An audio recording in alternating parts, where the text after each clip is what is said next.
هتستفيد منه. جربوا، جربوا، هاتوه هاتوه. ما كنت جبتوه في بطوله عربيه؟ ايه المشكله يعني؟ ايه المشكله يعني اما نجيب الناس دي ونجربها؟ هو لازم فين الخبره؟ عملت لنا ايه؟ انا عايز افهم الخبره.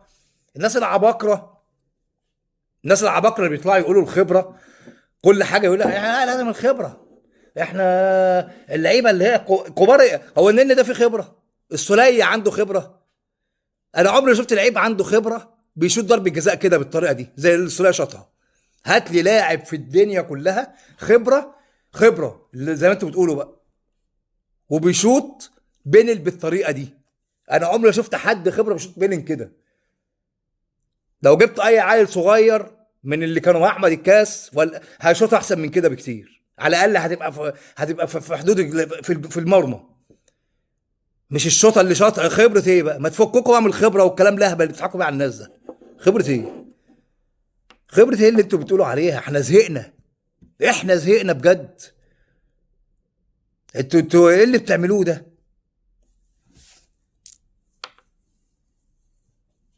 اتفضحنا وشكلنا بقى زفت، بقى زفت بقى. يعني مش عارف اقول ايه، مش عارف اقول ايه. كل الناس بقت طمعانه فينا دلوقتي. اي حد يجي معاه منتخب مصر، اه ده احنا كده خلاص، احنا ضمننا الوصول، خلاص ضمننا الصعود. احنا ضمننا الصعود. فين يا جدعان؟ احنا الفتره الوحيده اللي كنا جامدين فيها وحسينا ان احنا اقوياء هي الفتره بتاعه حسن شحاته. هي الفتره دي. وهي اللعيبه دي كان الظروف بس كانت سامحه ان احنا ابو تريكه ومتعب والمنتخب ده كان قوي. يعني المنتخب ده احنا مطلعينه من الناشئين، كان متعب وحسني، ورحنا بيهم كاس العالم في الامارات، كابتن حسن شحاته. في ناشئين يا جماعه، لازم نصعد الناشئين. ما نستناش لما الناشئ ده يوصل 29 30 سنه ونقول خلاص بقى خبره يلعب. احنا كله في البرامج عمالين نتكلم، وكل واحد بيتكلم وبعيد عن النقطه دي. ما بتفكروا في ايه يعني؟ انا مش فاهم. واحد مدحت شلبي عنده 90 سنه، جايب حلمي طولان عنده بتاع 86 سنه، الاثنين بيموتوا. وجاي حلمي طولان يقول لك انا كلمت عبد الله سعيد. عبد الله سعيد 40 سنه. عبد الله سعيد هيعمل ايه في البطوله دي مع الناس؟ هيعمل ايه مع الناس الشباب بتوع الاردن وبتوع المغرب وبتوع الجزائر؟ انتوا بتفكروا ازاي؟ ازاي ده يبقى مطور في اتحاد الكوره؟ ازاي؟ ايه امكانياته بقى؟ ايه امكانياته؟ درب 50 فرقه في الدوري، درب سموحه وطلائع الجيش، خد بطوله؟ خد بطوله؟ حمدان ده خد بطوله؟ احنا من سيء لاسوأ بجد. وهنفضل كده طول ما الفكر العقيم ده موجود. اتحاد كوره سايب الدنيا، ملوش دعوه باي حاجه. حلمي متخانق مع حسام. يا حلمي انت وحسام، يا حلمي، يا حلمي. ذنب الناس ايه تبهدلوها وتحرقوا دمها؟ حسام عندك وانت تعاند في حسام. وايه الفيلم، ايه الفيلم الهندي اللي انتوا فيه ده؟ احنا مالنا تتخانقوا مع بعض؟ ولا هو شتمك ولا انت شتمته؟ احنا مال ابونا؟ ما يكش تموتوا بعض. احنا اهم حاجه منتخب مصر. مش قد الشيله انتوا الاثنين. اتكلوا على الله، شوفوا لكم اي شغلانه تانية ولا اي مهنه تانية زي الكابتن احمد حسن ما بيقول. احنا تعبنا بجد ومفيش اي تغيير. ومدربين برضو يعني ماتش زي النهارده دوت، يعني بطوله مش مهمه وملهاش اي قيمه، وبس بطوله كده وديه يعني عشان الدوري واقف. طب ما تلعبوا بالناشئين، ما تلعبوا دلوقتي بالناشئين. هتشوفوا كم واحد ممكن هتستكشفوه هيبقى كويس هينفع. يبقى هو ده اللي هو بتاع المنتخب ينفعنا في كاس عالم. مهاجم زي اللي هيروح برشلونه ده اللي هو في الاهلي، اللي الاهلي متمسك بيه، مش عارف الاهلي متمسك بيه ليه.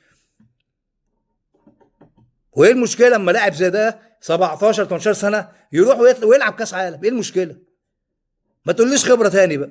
يا ريت ما حدش يطلع بقى يقول خبره، احنا اهم حاجه الخبره. زي حلمي تاني يقول له لا انا شيل احنا. مدحت شلبي بيساله امبارح بيقول له انت ما خدتش ليه من الناشئين؟ قال له لا الناشئين ايه ده؟ ازاي يلعبوا ازاي مع اللعيبه؟ هو انت بقى يعني انت النني ولا السوليه عملوا ايه؟ ولا اللعيبه اللي معاك دي عملت ايه؟ اللي هم اللي انت بتقول عنهم خبره عملوا ايه؟ ما تصرحوا نفسكم شويه. بجد حاجه بقت تعصب وحاجه بقت تنرفز. والاهلي يعني انا طول عمري بشجع الاهلي، انا طول عمري بس بجد الاهلي بقى له فتره ماشي بالتحكيم وماشي والناس بتسنده بيعملوا معاه كل حاجه، كل حاجه بيعملوها معاه عشان الاهلي. مش فاهم انا عندي المنتخب يكسب وافرح، مش هفرح للاهلي. انا مش هفرح للاهلي لما ياخد بطوله، لكن افرح للمنتخب. انما احنا هنا ما خلاص، ما بقت الدنيا ماشيه عكس. احنا الدنيا ماشيه عكس. ما اعرفش مين، لا الاهلي فوق الجميع ده. فخلاص بقى ايه الاهلي فوق الجميع؟ لا، مصر فوق الجميع، مش الاهلي فوق الجميع. الاهلي زي اي نادي، ولو في عدل في الدوري والدنيا ماشيه صح، مش هيحصل اللي احنا بنشوفه ده. ايه يا جدعان ده؟ السوبر المصري خدوا برضه ب 2 بلين لسيراميكا ماله. يعني انا مش عايز اتكلم في حاجات، احنا دلوقتي خلاص في المنتخب، بس هو ده الاسباب اللي بتؤدي المنتخب لكده اللي احنا فيه، ان احنا كله بيساند الاهلي. اهم حاجه الاهلي يفرح. لا انا مش عايز افرح للاهلي، انا عايز افرح بالمنتخب. انا عايز افرح المنتخب لما يكسب، ده اللي يفرحني، ده اللي يسعدني. لما اشوف منتخب مصر في نهائي كاس العرب وفي الملعب ده، ده كاس عالم، ده كاس عالم يا جدعان، كاس عالم، ده كاس عالم. رايحين يقولوا ده بطوله وديه، لا بطوله، ولا الوزير الرياضه جاي يقول لك هتفرحوا في الكان. قال يعني احنا ضامنين الكان بقى، احنا الكان ده في جيبنا، احنا الكان ده في جيبنا. عرفتونا يا جدع وخنقتونا من الكوره بجد.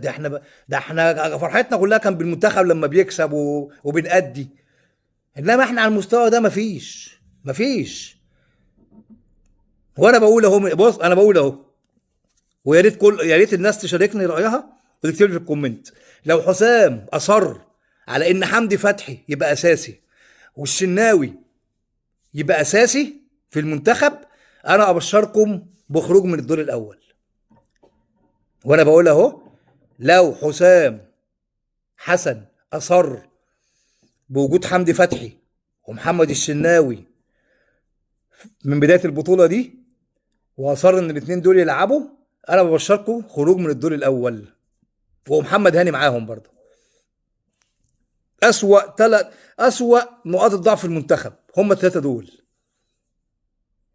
محمد هاني ده هيعمل كوارث الناحيه بتاعته. الشناوي على الله بيقفش بيض وهو واقف، ما كانش هيظبط الحته دي ونزل شوبير من بدايه البطوله، ينزل مهند لاشين، يبقى في حل. يبقى في حل. مش شرط بقى هو حمدي فتحي، لا، حمدي فتحي ده زي طارق حامد واسوأ. ده في مهاره ولا في باص ولا ما فيش، ابيض. وبرضه اللي فرضوا علينا برضه الاهلي، برضه راحوا جابوه برضه في قطر وخدوه في كاس العالم للانديه، وانت لعيب مش وهو اصلا يعني على الله حكايته، على الله حكايته حمدي فتحي ده. استغفر الله العظيم يا رب. على العموم، يا ريت الناس كلها تفوق ونعمل فيديوهات ونسمع بعض ونوصل كلامنا لاتحاد الكوره، ان اللي بيحصل ده غلط. ده مش منتخب اتحاد الكوره، ولا هو منتخب هنا بوريده، ولا هو منتخب حسام حسن، ولا هو منتخب حلمي طولان. ده منتخب مصر يا جماعه، منتخب مصر. عايزين كلنا نفرح بمنتخب مصر، يبقى شكلنا قوي، يبقى في اداء زي الفرق اللي بتلعب كوره. شفنا الاردن عامله ايه، وش هنشوف الاردن في كاس العالم هتعمل ايه. هنشوف ايران اللي بنقول عليها لا ده احنا المجموعه في جيبنا، لا ده احنا بلجيكا بقى بتاعتنا. ايران دي لو فضلنا بنستاد ايران دي هتشيلنا، وبلجيكا هتشيلنا، ونيوزيلندا. ما نيوزيلندا لسه كسبانه في منتخب الناشئين. فاحنا كل حاجه عندنا سهل. لا ده مجموعه وهنطلع ولا كاننا رحنا ولا كاننا جينا ولا كاننا حد سمع عننا في اي حاجه، زي كل مره. على يا ريت الناس توصل صوتها ان بجد اللعيبه دي احنا خلاص زهقنا وجبنا اخرنا، ولازم يشوفوا حل، ويبقى فيه الناشئين دي تطلع، الناشئين دي لازم تلعب. كفايه محمد شريف وكفايه بقى طاهر والناس العواجيز دي. واخد لي ميدو جابر ده، ما اعرفش ميدو جابر ده جايبه منين، 33 سنه، والنني مش عارف 34 سنه. ايه يا عم؟ وعايز تاخد عبد الله السعيد كمان؟ ايه يا عم، طالعين عمره ولا ايه؟ ايه ده؟ اشوفكم في فيديو جديد. تنساش تشترك في القناه وتعمل شير وتعمل لايك عشان يوصلك كل جديد. وان شاء الله بعد كده يبقى في لايف ونتكلم مع بعض في مشاكل الكرة في مصر. شكرا. سلام عليكم.